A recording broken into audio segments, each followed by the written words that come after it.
Welcome to Wax Off. My name is Robina Rayasat and I'm a hearing aid audiologist. I'll be talking through our earwax removal videos, so let's see some wax.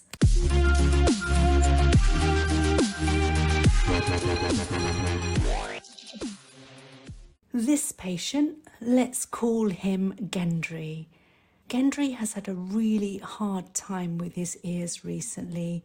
He had an excruciatingly painful infected right ear, which you're seeing on screen right now, after an earwax removal elsewhere where he actually had to stop the procedure being carried out because the ear became too sore for anyone to touch. Alongside the ear infection, he also began suffering with raging tinnitus, which affected his sleep, so he was really anxious to get this wax out. So we're beginning on that same right side that was infected, but he was prescribed antibiotic drops, Otomize, before the procedure, and he had finished his course a week before his appointment with me, so the ear was no longer hurting. Now you can see the consistency of the wax in his ears is very wet because of the Otomize and the oil, and very different from what I would usually see in his ears, as he has very dry skin, scaly build-up. So get ready, this earwax removal procedure is very oily and very messy. I've removed the outermost parts of the wax and keratin, and I'm able to latch onto a main part of the blockage here. But you can see at the tip of the probe that the wax is simply being sucked into the tubing. Eventually I do have victory and I managed to dislodge the remainder of that blockage. But as I'm angling the tip probe to get a better view of that wax, suddenly it gets sucked into the tubing, so it disappears really quickly. I have reversed the clip here so that you can hopefully get a better view of how quickly it goes into the tubing, because if you blinked you will definitely miss it. Back in there to see the levels of wax and what's going on in there. You can see lots of soft wax pushed deep into the ear canal, and now it's actually time to get ready for the messiest part of the procedure.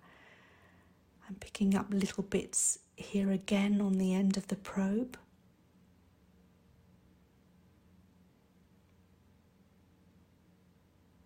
Another mid-procedure shot here, again to see what's going on, what's happening.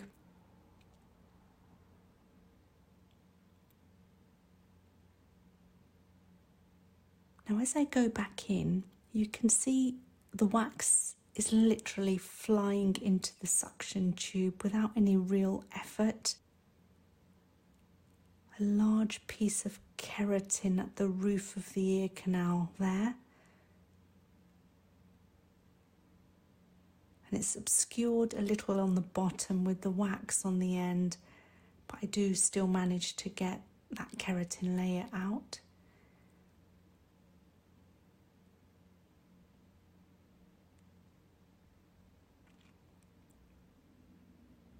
Back in here after an endoscope clean, but the end of the scope has got oil on it again, so we are going back in for another endoscope wiping there.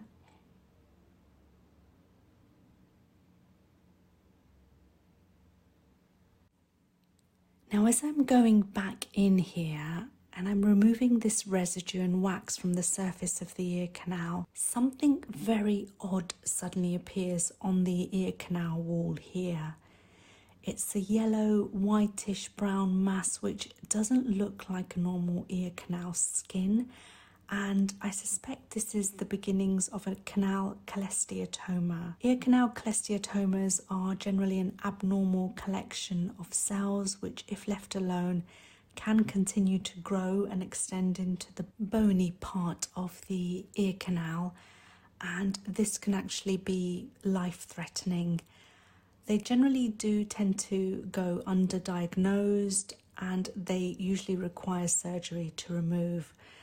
And I suspect this is the reason why Gendry had such excruciating pain in the ear when he had to stop the earwax removal procedure elsewhere. Now he has been referred back to the ENT urgently to have this looked at. I'm now attempting to get at the wax on the eardrum.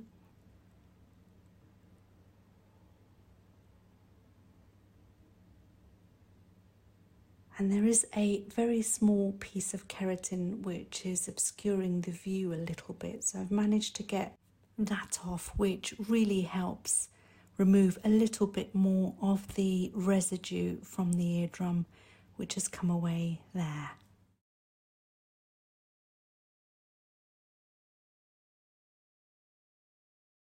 Now, knowing Gendry's ears very well, I know he produces a lot of dry skin. So I'm now going to work on the entrance of his ear canal.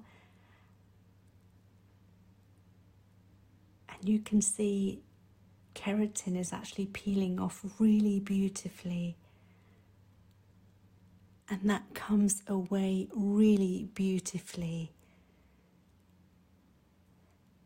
And here's the first freeze frame we have of an extraction in this video which hasn't been sucked into the tube. It gives you an idea of just how much skin Gendry actually produces.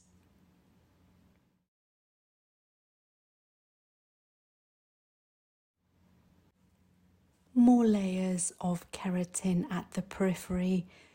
Now, because this was very close to the suspected canal cholesteatoma, it was a little bit uncomfortable for Gendry, but I did manage to remove it eventually.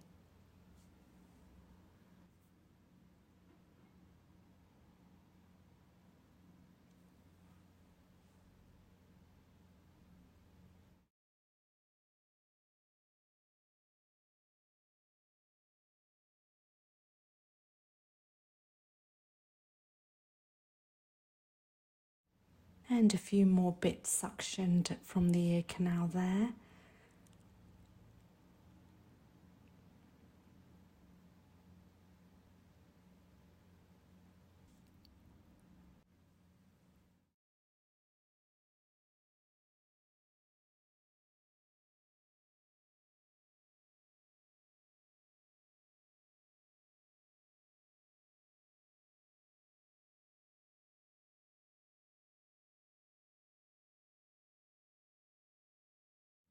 Here I'm attempting to remove the layer of residue in the crevice in front of the eardrum.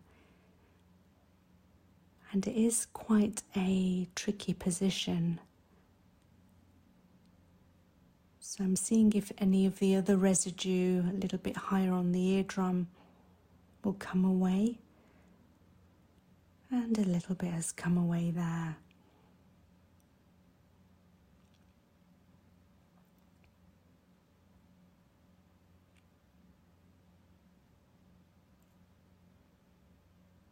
So that little dip, that's the residue I really wanted to remove because it can stop the eardrum from moving. And sometimes when you remove little bits of keratin surrounding an area where there is wax, it will come away altogether, but it's just being sucked into the tube and none of the residue is removed.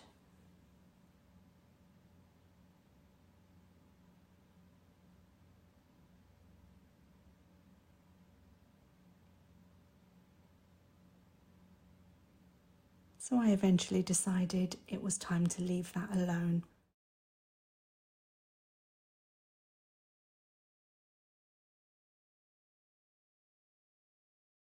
So here is the final shot of the right eardrum. Lots of residue with an upset looking very red ear canal and a possible ear canal cholesteatoma which needs medical attention. There is residue and wax right in the crevices in front of the eardrum. But these I decided to leave because they were too uncomfortable to remove for Gendry, who was a perfectly still patient, and he was so happy that he had immediate relief from the tinnitus and he could hear so much more better instantly. Now we're going over to the left ear, and you can see immediately from the outset that his ear looks very different. Although blocked, it isn't sealed. So before I started with this ear, I oiled a little more to allow the blockage to almost stick together for better extraction. Immediately, the suction probe picks up the wax, and as I'm pulling the wax out of Gendry's ear canal, the ear canal gets a little narrow here, and Gendry does have a bit of a collapsed ear canal going on, so I rebrace and see if I can get a better angle with it.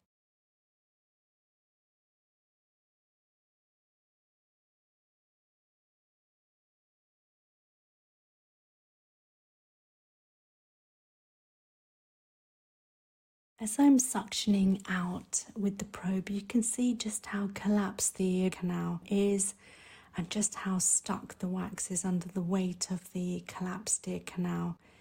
It definitely wants to come out, it's just not enough area for it to successfully come out there.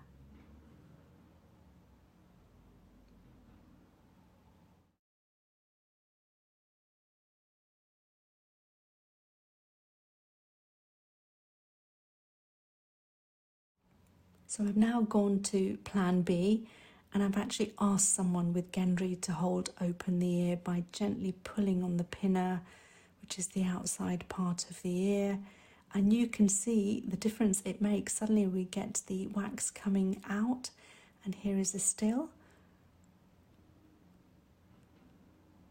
followed by the other side.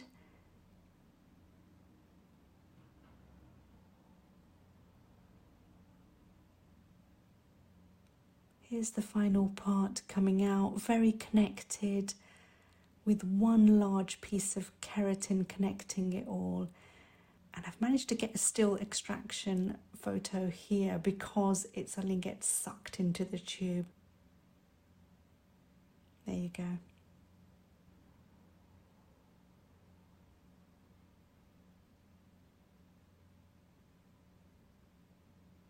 Ear is still being held open here, and here's one of the final bits of wax coming out. I really do think this video should have been named The Disappearing Earwax, because I've not seen it go so quickly into a tube, especially since it comes out in a nice large lump and then suddenly gets sucked into the tube.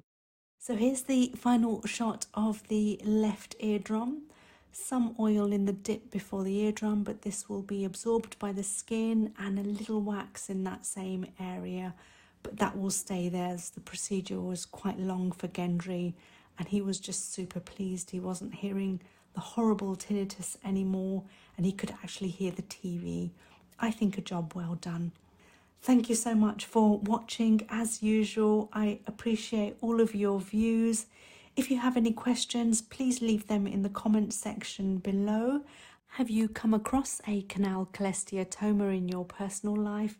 Do you know anybody that's ever had one? Please do share your stories. I would really love to hear them. Continue to like, subscribe and comment, and I will see you in the next one.